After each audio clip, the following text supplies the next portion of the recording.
Kita mulai market update kita ya. Ini kelihatannya memang January Effect lumayan berefek ya di awal-awal bulan ya. Tetapi teman-teman bisa lihat ya, di sini udah mulai mau kena plafon lagi ya, 6.700, 6.750 ya. Jadi ya kita tinggal menunggu aja ya, lihat bagaimana reaksi pasar dengan kenaikan indeks ini. Benar-benar January Effect itu bisa membuat si indeks itu tembus nggak ke 6.754 itu. Jadi 6.754 kalau sampai dia bisa tembus itu nanti akan ada euforia baru lagi di situ. Nah, euforia ini sebenarnya sudah mulai terjadi ya. Kalau kemarin itu kenaikan yang begitu tinggi, terus habis itu inflow dari asing itu begitu tingginya, itu dihasilkan dari big cap ya. Jadi kayak BBCA, BBRI, BBNI ya, itu inflow-nya kan cukup besar tuh, kayak Astra International sekalipun ya, termasuk Telkom. Jadi ini inflow-nya cukup besar di arah-arah apa namanya dari yang big cap itu. Jadi itu adalah indeks harga saham gabungan ya. Ini yang kita mau tunggu ya, walaupun kelihatannya memang cukup optimis ya untuk beberapa candle terakhirnya ya, dari yang candle yang kemarin di hari Kamis ya, di mana ada penurunan setelah The Fed mengumumkan akan mempercepat kenaikan suku bunga dari Juni ke Maret ya, terus ada koreksi di situ, tapi koreksi itu direspon sama ini mungkin kita katakan institusi lah ya. Sedangkan kalau retail itu panik ya, mereka menurunkan DEX sampai ke hampir sekitar 6.500 sampai 6.600 ya. Kemudian itu dinaikin. Jadi menghasilkan satu candle kayak hammer gitu ya. Nah, hari Jumat kemarin itu dikonfirmasi dengan sebuah candle hijau di sana. Walaupun memang momentumnya kita harapkan lebih besar lagi, tapi ya ternyata cuma sampai segitu ya. Menilai bahwa ada momentum di situ. Ya, dan pergerakan candle yang hijau ini itu juga didukung oleh inflow dari asing yang lumayan besar. Ya, lumayan besar ya, sekitar 600 miliar lebih, hampir 700 miliar ya. Nah, moga-moga ya momentum ini terpelihara, di mana level 6.700, 6.750 itu bisa ditembus ya, bisa ditembus oleh pasar nanti.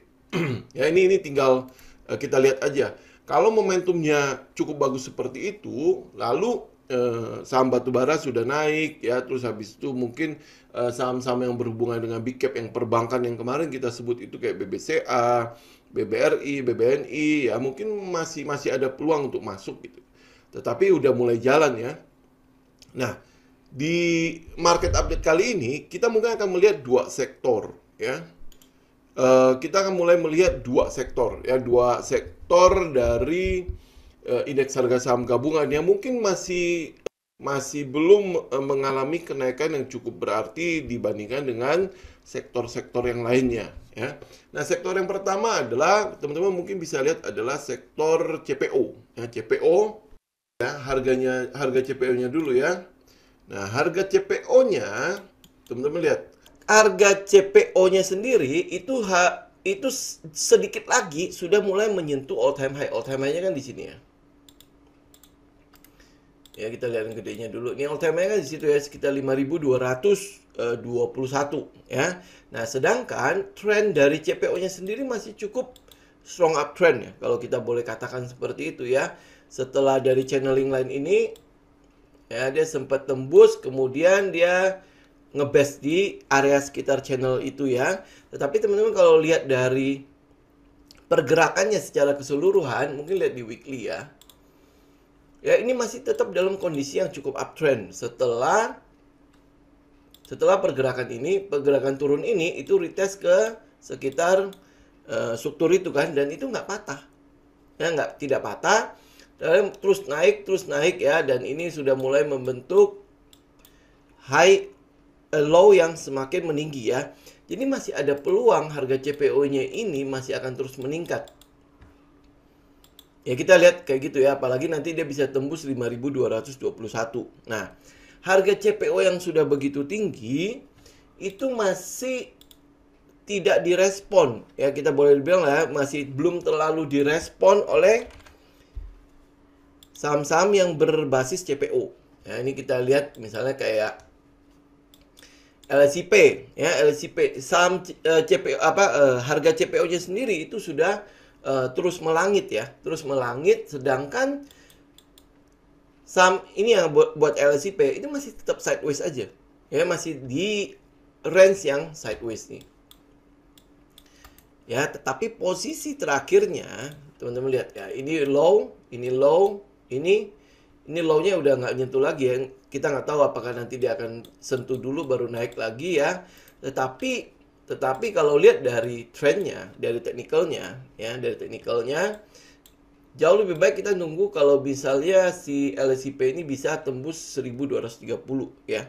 Nah, dia bisa tembus ke situ, nah mungkin akan ada sinyal lagi dia akan melanjutkan trend. Kalau misalnya kita swing aja ya dari sini sampai ke situ, ke atas aja.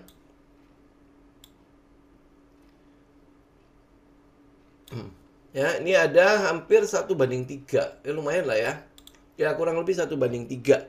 Ya, ini yang mungkin akan kita lihat ya dari LSIP. Jadi tunggu tembus dulu ya 1230 baru kita mulai masuk. Tapi hal yang berbeda kalau teman-teman lihat DSNG. Ya, DSNG teman-teman lihat ya. Ya, ini sudah ada dua candle cukup besar di sana dan pergerakannya memang masih cenderung ini ya, masih cenderung dalam keadaan downtrend ya kalau lihat dari yang weekly deh ya, lebih kelihatannya. Nah, ya, masih cenderung downtrend. Ini artinya memang mereka belum merespon sama sekali pergerakan dari harga CPO-nya. Ini turun ya, tapi ini lihat teknikalnya kan sebenarnya udah terus mengecil ya.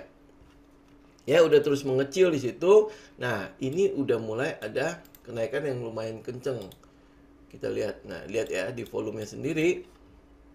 Bisa lihat ya. Ini kan ada indikasi kalau memang sudah ada lihat di daily-nya sebentar. Nah, ini kan sudah ada indikasi di mana institusi udah mulai masuk di DSNG ya. Ini naik, ini naik, ini naik.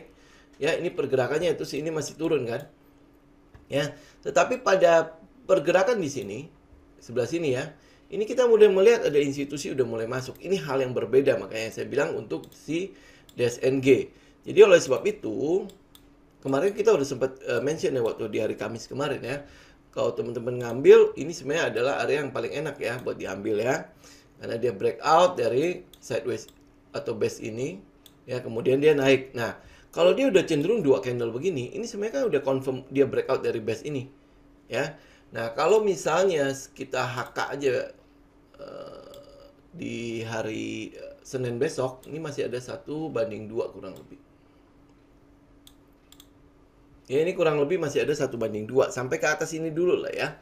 Ini cuma buat merespon harga CPO-nya tok ya. Tapi kalau teman-teman mau mengikuti pergerakan CPO-nya, sebenarnya ini harga-harga untuk saham-saham CPO itu masih cukup lagging dibandingkan dengan si harga apa namanya CPO-nya sendiri ya. Memang kayaknya belum merespon sama sekali. Jadi yang kita lihat adalah ya satu LSIP tunggu dia tembus. Terus satunya lagi adalah DSNG. DSNG sebenarnya area masuknya kan kurang lebih di sini. Sebetulnya, ya kan? Nah, kalau ini berarti kita cuma tinggal menunggu konfirmasi tembus aja nih. Kalau dia bisa kita HK ya, kalau teman-teman mau agresif HK ya, atau ya mungkin kita bisa tunggu lagi di sekitar 5.10 ya. Siapa tahu ya pada saat besok dia bisa turun dulu. Ya kayak membuat shadow gitu ya, terus baru naik. Ya ini tinggal kita lihat ya kondisi order book besok ya. Tetapi kalau misalnya lihat dari teknikalnya, memang ini udah potensi untuk bergerak menuju retest lagi ke atas ini, ke trendline atas itu. Ya jadi kalau lihat dari ini saja ya, 1:2 nih. Nah ya kurang lebih 1:2. 1:2 itu udah sekitar 15%, lumayan lah ya. Nah, kalau dia udah sampai di atas ini, tinggal kita lihat bagaimana respon dari pergerakan harganya, bagaimana respon candle-candlenya, ya. Apakah kita bisa stay, kita bisa follow the trend, atau dia mungkin ada potensi nggak break di 6.200, ya terus naik ke atas ya. Itu tinggal kita tunggu aja. Tapi sementara ya 1:2 aja, kayak LSIP mungkin sekitar 1:3 ya. Tapi tunggu tembus dulu. Ya kalau LSIP, kalau DSNG ini kebetulan sudah tembus dengan candle yang cukup besar. Ya, jadi ya kita berharap sih dia akan lanjut ya. Terus habis itu TAPG gimana? Nah, kalau TAPG ini kan kita masih lihat ya, dia masih retest kembali ke sini. Cuma kita belum confirm aja dia mau lanjut apa enggak. Nah, kalau udah lihat kayak gini kondisinya, kan kita masih nunggu nih untuk TAPG. Sedangkan DSNG-nya, ini kan satu grup ya. Sedangkan DSNG-nya sudah mulai ada sinyal untuk kita buy. Ya, jadi kita bisa lirik dulu ke DSNG. Sampai mungkin kalau TAPG-nya ada sinyal, baru kita balik ke sini. Ini TAPG, kalau lihat dari volumenya, memang cukup menarik ya. Dia baru IPO ya, terus habis itu mengalami sideways di sini. Berarti kan trading range-nya kurang lebih ada di atas di daerah sini ya. Nah, selama range ini kita lihat memang ada lonjakan-lonjakan volume. Ini berarti yang setelah ini ya, setelah IPO turun ada lonjakan volume, ini ada lonjakan volume, ini ada lonjakan volume. Terus habis ini volumenya cukup ini ya. Cukup konstan di daerah sini, kemudian mulai turun. Ya, kalau sektor CPO-nya beraksi, harusnya sih memang TAPG juga akan menjadi salah satu yang ikut ya, yang ikut. Jadi memang lirikan kita juga salah satunya adalah di TAPG ya. Tapi teman-teman tinggal tunggu sinyalnya aja. Jadi ambil kondisi low risk. Sekarang low risk nggak? Sebenarnya cukup low risk ya. Ini kan bawa nih, ini bawa, ini juga udah dibawa kan.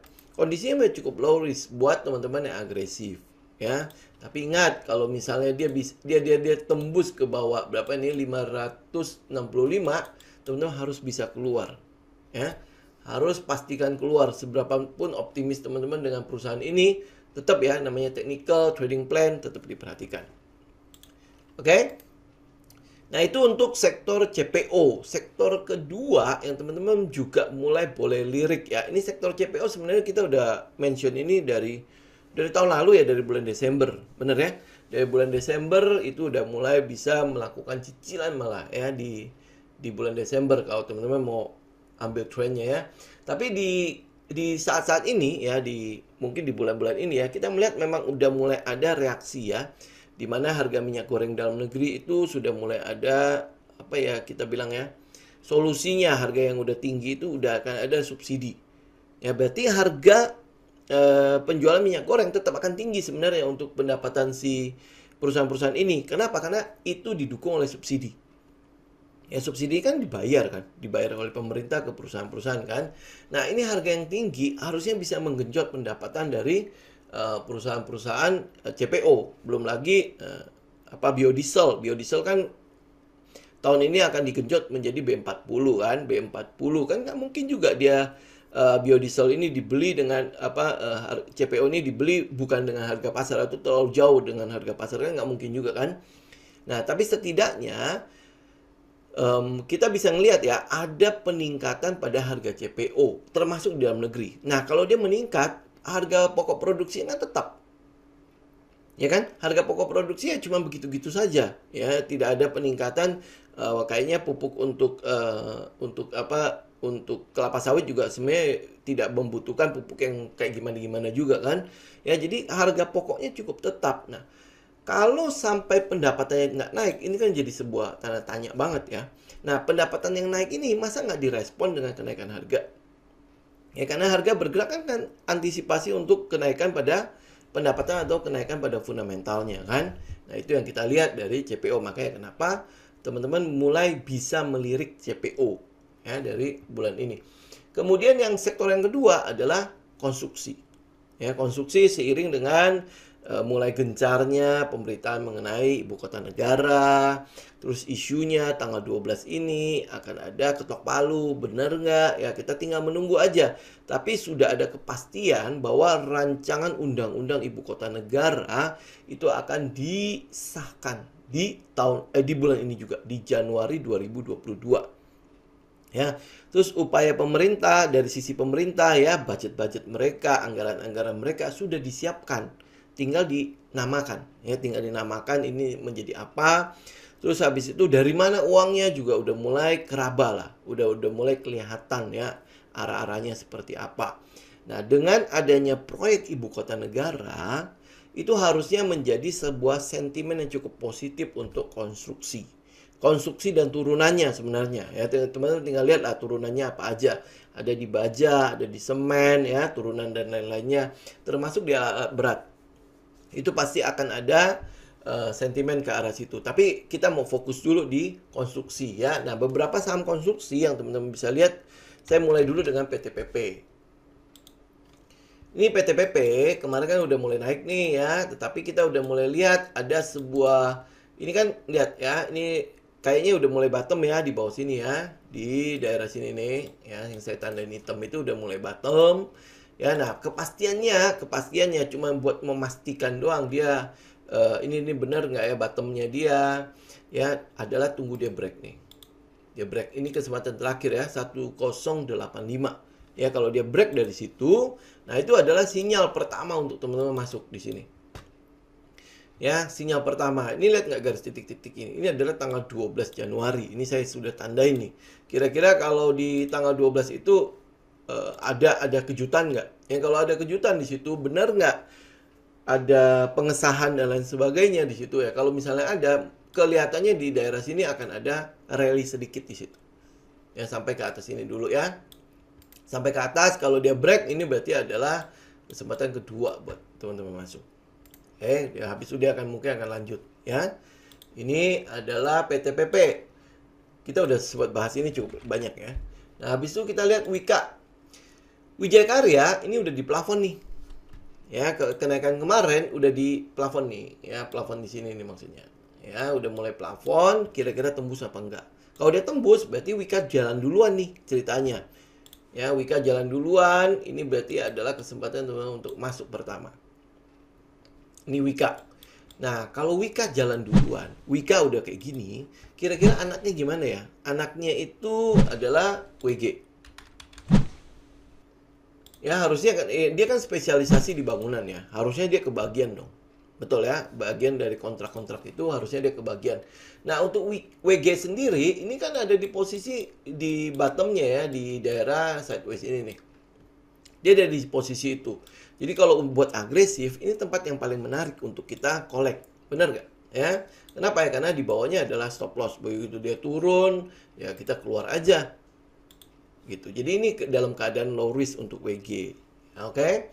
Kemudian ada namanya ADI. Ya, kenapa melibatkan banyak sekali BUMN? Karena kita lihat ya, pembangunan ibu kota negara, timelinenya itu adalah perpindahan pertamanya ada di semester pertama 2024. Ya, berarti dari sekarang sampai 2024 cuma ada waktu 2,5 tahun. Nah, kalau cuma ada waktu 2,5 tahun, digenjot nggak? Ya, nggak mungkin dia hanya menugaskan 1-2 perusahaan konstruksi untuk mengebut ya pembangunan 2,5 tahun itu kan nggak mungkin. Betul ya, pasti akan dibagi-bagi kan. Istana siapa yang pegang, ya gedung kementerian ini siapa yang pegang, ya yang markasnya kepolisian siapa yang pegang, markas tentara siapa yang pegang, dan pasti udah ada pembagiannya. Udah ada minimal udah ada roadmap-nya lah ya untuk bagaimana cara mengebut pembangunan ibu kota negara dalam 2,5 tahun ya. Nah, termasuk si Adikarya ini ya, Adikarya juga kita lihat ya, hampir kurang lebih sama ya dengan konstruksi yang lain yang tadi kita bicara ya, mengenai Wika, mengenai PTPP. Dia juga udah mulai ada di sekitar bottomnya kan. Kayaknya udah nggak kemana-mana lagi ya. Sekarang cuma tinggal tunggu kejutan. Kejutannya mau ke bawah apa ke atas. Kalau ke bawah mungkin ibu kota negara tidak jadi dibangun ya. Kalau kejutan ke atas ya mungkin ada pengesahan yang mungkin sesuai dengan timelinenya kita ya. Ya, ini adalah ADI. Ya, ADI kalau teman-teman mau amannya ya berarti ADI ya kayak PTPP, teman-teman tunggu aja di atas itu. Ya. Terus satunya lagi adalah WSKT. Ini WSKT juga menjadi banyak sekali yang mention lah ya WSKT. Kenapa? Karena ini akan diperhatikan sekali oleh pemerintah karena kemarin kan ditugaskan untuk membangun tol begitu banyaknya. Habis itu kan harapannya kan begitu dia habis bangun kan ada yang beli ya tolnya ya, ternyata kena pandemi ya. Terus habis itu tol ini kan adalah bisnis jangka panjang ya. Jadi nggak bisa kita lihat dia akan balik modal segera. Nah, terus habis itu WSKT ini kan bukan perusahaan untuk ini ya. bukan perusahaan yang memang bergerak di bidang tol ya. Jadi pengelolaan tolnya pasti akan terbengkalai, betul ya.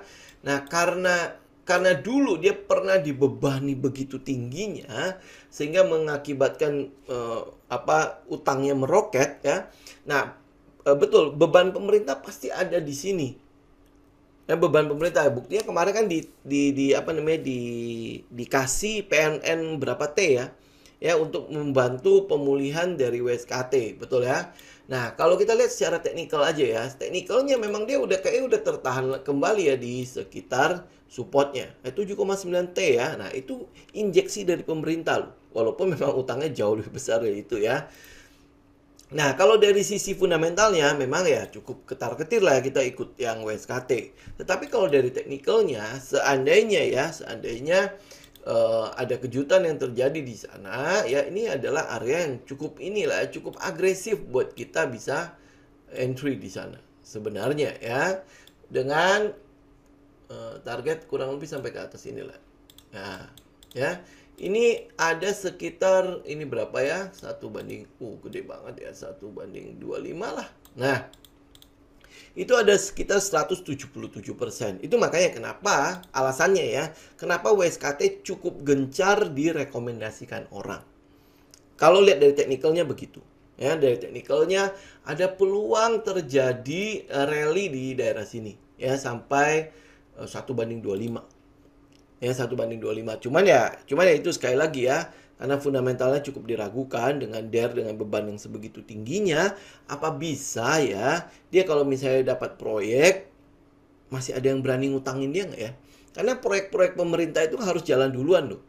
Harus jalan duluan. Termnya itu kan kalau nggak salah udah bangun berapa persen akan dicairkan. Bangun berapa persen akan dicairkan. Jadi harus punya modal duluan. Nah, modalnya ada nggak? Harusnya sih ada ya, harusnya ada. Tapi proyek dari IKN ini kira-kira dapat gede nggak ya si WSKT ini? Ya ini tinggal kita lihat aja. Tetapi dari konstruksi, dari teknikal dari yang saham-saham konstruksi cukup udah dalam keadaan yang kita boleh katakan low risk dan cukup menarik. Ya cukup menarik, cuma tinggal menunggu triggernya aja. Nah, triggernya itu yaitu tinggal kita tunggu bagaimana pengesahan dari rancangan undang-undang itu sebagai awal dimulainya pembangunan ibu kota negara. Apakah itu akan dibangun atau nanti mungkin setelah dibangun dibiarin mangkrak dan lain sebagainya? Kelihatannya sih akan tidak ya. Kenapa? Karena kalau teman-teman ikutin pemerintahan ini, hampir boleh dibilang tidak ada proyek yang akan dibiarkan mangkrak. Termasuk yang kereta api cepat aja ya. Tadinya kan sudah mulai kelihatan akan mangkrak kan karena ada pembengkakan biaya di sana ya. Ini kan melibatkan Wika ya. Nah, tetapi teman-teman lihat ya, ada penyertaan modal pemerintah akhirnya ke Wika. Ke Wika untuk meneruskan ini. Jadi tidak akan dibiarkan mangkrak. Nah, demikian halnya dengan si ibu kota negara. Ya, kita melihat ya niat pemerintah itu tidak akan memangkrakkan setiap proyek-proyek yang sudah jalan. Jadi otomatis itu akan jadi ya. Nah, jadi ini itu mungkin di tahap awalnya saja kan ada beberapa prioritas ya untuk pembangunan ibu kota negara. Prioritas pertama itu adalah bagaimana kegiatan pemerintah itu bisa mulai jalan dulu. Setelahnya baru infrastruktur yang lain. Ya, nah ini yang tahap pertama kelihatannya sih akan akan berjalan ya. Nah, tahap-tahap selanjutnya itu udah tergantung pemerintahan yang baru ya. Tetapi yang kita lihat dari sekarang dulu ya, teknikalnya cukup mendukung sih untuk pergerakan itu. Tinggal sekali lagi triggernya. Ya, itu yang kita tunggu. Oke, nah ini kurang lebih 2 sektor yang teman-teman bisa perhatikan di minggu depan sampai mungkin ya kalau Januari efek bisa benar-benar berefek, ini mungkin akan mendorong 2 sektor ini untuk mengejar ketertinggalannya karena ini lagging banget. Satu yang di CPO lagging dari harga CPO-nya. CPO-nya sudah all time high terus kan. Nah, sedangkan harga-harga saham perusahaan CPO itu tidak merespon itu. Ya, tidak merespon itu. Nah, kedua adalah si konstruksi. Konstruksi ini yang kita tunggu itu adalah triggernya. Triggernya adalah ibu kota negara. Itu adalah proyek terbesar yang akan dijalankan di 2022. Ya, dan berita-berita kan udah cukup banyak tuh yang katalis-katalis gimana pemerintah akan pasang badan, ya BUMN ini akan udah siap untuk membangun ibu kota negara. Dan ibu kota negara itu berarti kan banyak sekali rahasia-rahasia negara di sana kan. Jadi nggak mungkin diserahkan ke swasta. Pasti balik ke BUMN juga. Ya, nah itu semoga ya timeline kita, katalis kita, harapan kita itu cukup sesuai dengan teknik yang ditunjukkan oleh technical ini. Ya, biasanya kan gitu ya, technical biasanya price discount everything kan. Jadi technical kita lihat ya memang udah kondisi udah mulai ada reaksi-reaksi yang sedang ditunggu ya. Kita cuma butuh katalisnya doang, butuh bensinnya doang. Begitu bensinnya sudah mulai disiram ya tinggal sulut api udah jadi. Gitu ya. Nah, ini yang kita tunggu, oke? Jadi oleh sebab itu mulai dari sekarang siapkan trading plan-nya. Apa yang harus teman-teman lakukan kalau itu apinya udah mulai dilempar? Ya, bensinnya kan udah mulai ditebar nih. Lihat katalis-katalis berita-berita sudah ada kan? Tinggal apinya doang. Ya, begitu api yang dilempar, apa yang teman-teman lakukan? Jangan menjadi kebiasaan seperti trader-trader kayak pemula gitu ya.